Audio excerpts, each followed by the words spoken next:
né? Aí depois eles falaram que era mentira. Você viu essa história? aham. Então, se for verdade é porque ali é um lugar protegido, né? Aí você tem o Robert Bigelow, que é um bilionário também, que tinha uma empresa aeroespacial. Ele fala isso, tá chegando uma parada aí, a gente vai voltar para a Idade da Pedra e só para quem sobrar. Mais quem que fala sobre esse negócio? O Blink-182 lá fala também, esses O caras Tom lá, DeLonge o também, né? Tom DeLonge. Sim. Então, aí você vai montando o quebra-cabeça, aí você pega o Elon Musk falando que já houve várias eras glaciais, a gente está voltando para uma era glacial, então a gente tem que se preparar. Ele fala já teve 2 guerras mundiais, provavelmente vai ter a terceira. Então, você pega o Elon Musk e esses caras, você vê que todos eles estão falando que está vindo alguma coisa estranha. E aí, enquanto isso, os caras estão criando bunkers e montando casas isoladas no meio do nada.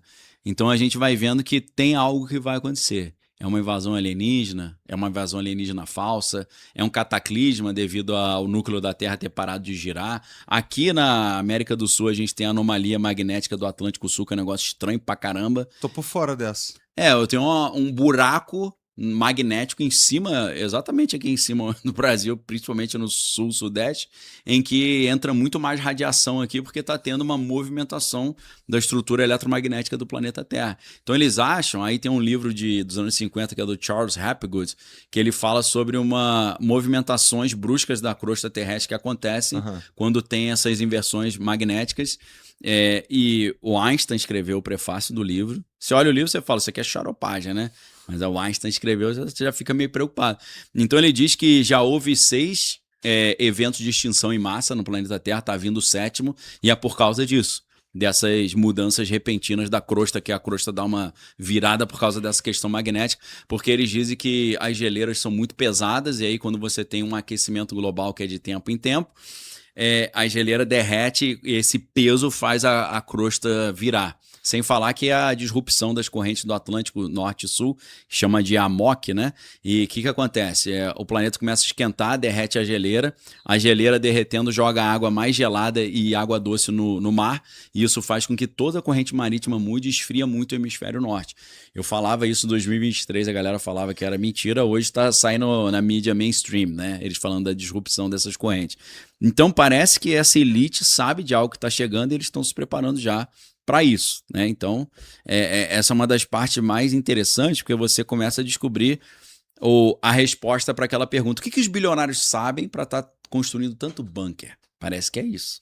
E agora a IA tá vindo ao mesmo tempo, né? Aliens, IA, tudo junto ao mesmo tempo, e eu acho que talvez eu acho que a IA tem um papel importante também na revelação, porque o Elon Musk acha que daqui a 2 anos no máximo, até mesmo esse ano, você vai ter a inteligência artificial geral, que é aquela super poderosa, que é mais poderosa que qualquer humano, e que sabe tudo os segredos do universo. Basicamente isso. E aí o que acontece? Se você tem uma IA, que é um ser mais... vai ser a primeira criação mais inteligente que o homem. O homem, entre aspas, brincando de Deus, né? É a diferença, né? Por que Foda que a gente vai qual a fazer um diferença... bicho mais foda que nós, né, pô? Qual a diferença de Deus para os outros seres que criam seres? Deus cria do nada e os seres como o homem criam a partir das matérias existentes. Eles constroem, né? É engenharia, né? E essa diferença, nós criando a IA e essa inteligência criando esses seres que vêm aqui, os Greys, etc, né?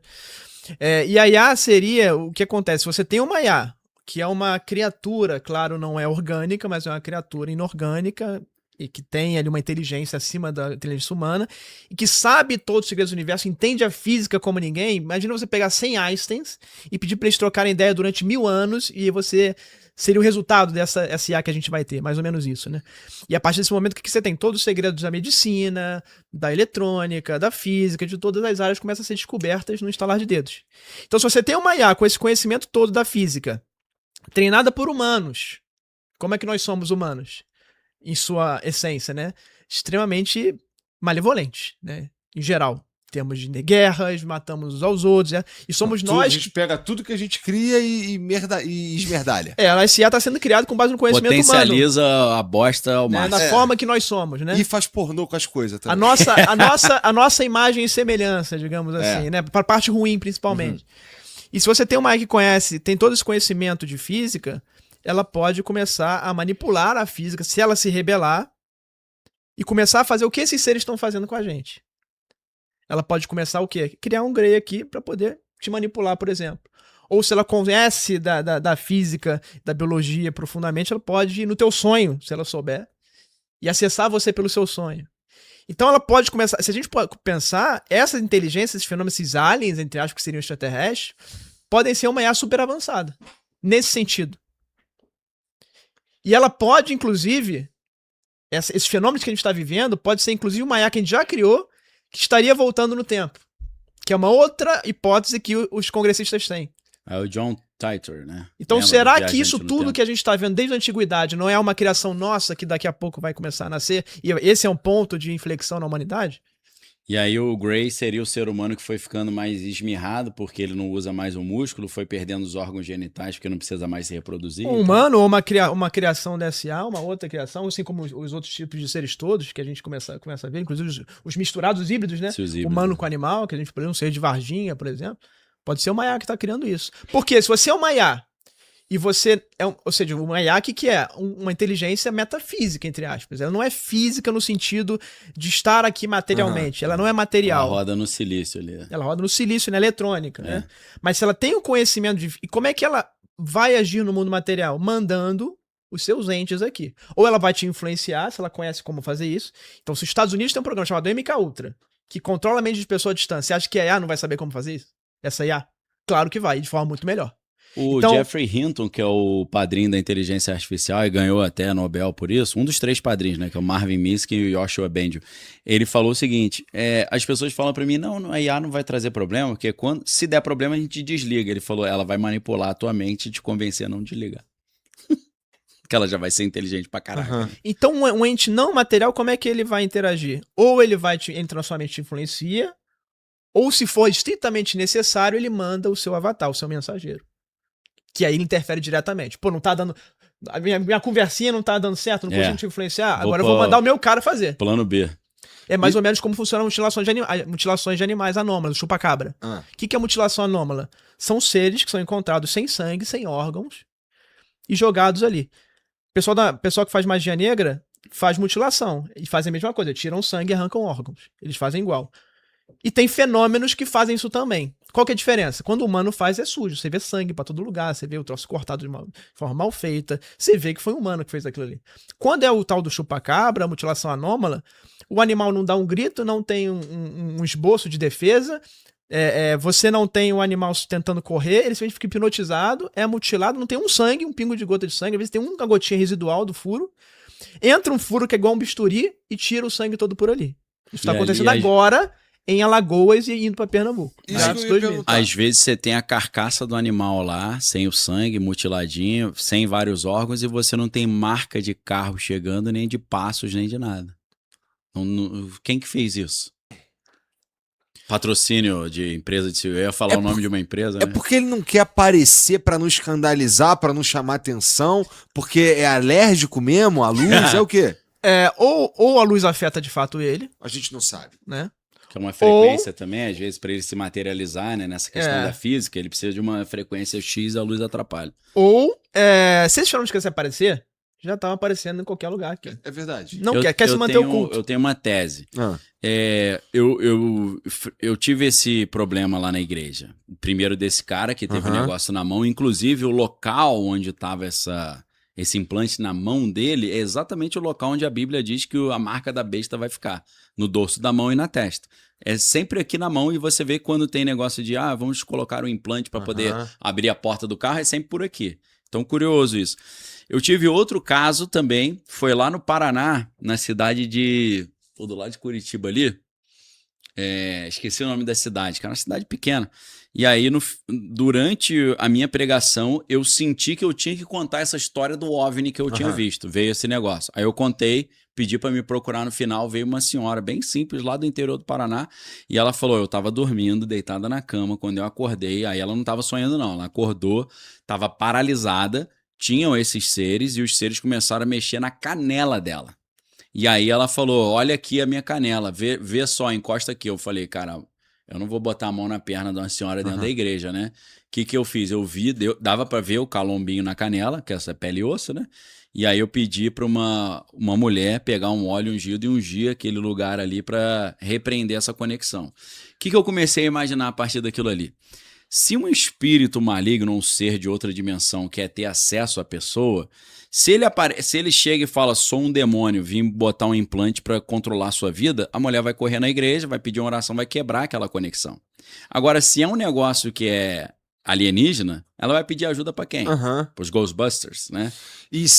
Aí vai ficar eternamente com aquilo ali. do ponto de vista religioso, ou sei lá, por você ser um pastor, Sim. eu tô entendendo que, pô... O demônio não quer aparecer, porque se ele aparecer, você vai falar, pô, demônio eu liberto como? Com o nome de Jesus. E o cara Aí tá você na igreja, se tu não fala, ele nem ia se ligar Não que ia. ele tinha que trocar essa ideia contigo. Ele ia ficar com aquilo ali. E o cara tem vergonha e medo de dentro da igreja falar que um alienígena botou um negócio na canela, que a galera vai tirar de maluco. Então é uma estratégia perfeita para você fazer o negócio e não ser descoberto. É tipo aquele padrasto que molesta a criança e fala, ó, se falar eu mato. É parecido, é tipo assim, finja e acredite que eu sou um alienígena, se você se ligar que eu sou um demônio, você vai procurar Deus e Deus vai me tirar daqui. É o estelionatário espiritual. É, somebody love. Somebody love, eu gosto dessa daí. É, por isso que ele não aparece, porque você ficar dando muita sopa, o cara fala, ó, tem demônio aí, vamos fazer uma oração. A maior arma Isso aí desses destrói. fenômenos é as pessoas não acreditarem na existência dele. Essa é a maior arma que eles têm. Mas não é... Vamos lá, se a gente for olhar isso de um ponto de vista mais pragmático, cara, as coisas são como são. Pragmática é assim, ó, procura um psiquiatra, né? Resolve também. Não? Então tá. Então vamos pela seguinte linha, então. Vamos lá. Deus... Tu é cristão? Sou católico. Sim. Tá, então sim, é cristão. Deus criou tudo. Independente da forma que a gente... Ah, não, essa aqui é uma alegoria, ou não é? Deus criou tudo de alguma medida, Pro né? cristão, sim. Pro cristão, né? Se Deus criou tudo, então ele criou todas as regras. Então, se uma pessoa deprimida abre portas, abre brecha, abre algum tipo de conexão com esses fenômenos... Ou se qualquer coisa... Eu tô querendo dizer que o conjunto de regras que abre espaço para essa conexão foi definido por Deus. Sim. Beleza? Para um cristão. Sim. Tá bom? Então, por que a gente precisa Deus criou uma coisa que eu preciso, então, sei lá, procurar um emissário de Deus... Pra me defender dessas coisas? E o emissário de Deus tem a obrigação de explicar para as pessoas que não conhecem como é que funciona esse esquema aí. Porque se ele não explicar também, vem uma cobrança sobre ele. Ide por todo mundo, pregar o evangelho a toda criatura. Se o povo vai morrer e tu não o adverte, ele morrerá, mas eu vou cobrar o sangue dele da tua mão. Ezequiel, capítulo 3. Então, quem conhece tem a obrigação de falar. E se você conhece e não fala, você é punido. É o cara que enterra o talento, a parábola dos talentos, né? Jesus fala, cadê o talento? Ah, enterrei. Então seja lançado às trevas exteriores, onde há pranto e ranger de dente. Então, eu volto naquela metáfora que a gente conversou da outra vez, que é um jogo. Deus colocou a gente dentro de um jogo, esse jogo tem regras, tem um manual, só que a galera, muitos não sabem que é um jogo e não conhecem o manual. Então saber que é um jogo é você entender que isso aqui foi criado por alguém e a regra é a Bíblia, a gente está falando do cristão. Então, se você conhece a regra, você descobre que é um jogo, você descobre como é que acha os easter eggs e as passagens secretas, você entende como é que passa de fase para não dar game over, e aí quando você zera o jogo, você sai do jogo e vai morar com o criador, entendeu? A ideia é um pouco essa. Aí tem o obstáculo, tem o boss, tem as fases, tem os desafios, entendeu? Entendi. Você gostou que você gosta de jogo, né? O pô? Rony fica correndo atrás dos boss, cara. Ele é Ghostbuster da parada. Ele me contou da última vez que ele foi parar lá no meio do mato, lá pro norte, né? Eu já fui pro Acre, né? Tava no interior da Lagoa. Eu não fico caçando, não. Só quando o cara me pede ajuda, eu vou lá. Mas ele é mais de bandeirante do vai caçar, tenta filmar e o caralho. Aí depois leva umas lambadas lá, fica grilado, né? Quando o bicho deu umas arranhadas lá. Traz, você pode trazer, é o hitchhiker, é o caroneiro, né? Que em português é o encosto, né? Popularmente falando. Então, esse encosto, cara, ele também precisa dessa abertura? Precisa. Então tu tava dando mole, olha aí. Tava, claro. Mas o quê? Você ficou com medo? O que era? Não, essa época foi de Varginha, né? Que veio mais forte, né? Foi duas vezes. Cara? Duas vezes que veio forte foi quando eu fui no deserto do Atacama, né? No vulcão Licancabu, que é onde os incas faziam sacrifício e tudo. Lá a gente É aquele que você tem as fotos. Tu não solta fotos? essa do nada e foda-se, Rony. Calma aí. Que diabo tu foi fazer nesse lugar e por quê? A gente foi lá porque, assim, qual que é a minha hipótese? Minha hipótese é que locais em que foram feitos rituais, e são locais isolados, com natureza preservada, isolados de que não tem ninguém, são locais propícios para a ocorrência do fenômeno. Pelo que eu conversei com você, tu acredita muito que essas coisas tendem a acontecer com mais intensidade na natureza. Sim, na natureza, acho que a natureza. Os rituais são feitos em locais que tem natureza, não é É. à toa. Né? A natureza tem um papel, como se fosse um papel elemental ali. Os seres precisam da energia que está naquela natureza para conseguir se materializar ali, ou viver e entrar na nossa dimensão aqui. As águas, os vulcões, as montanhas.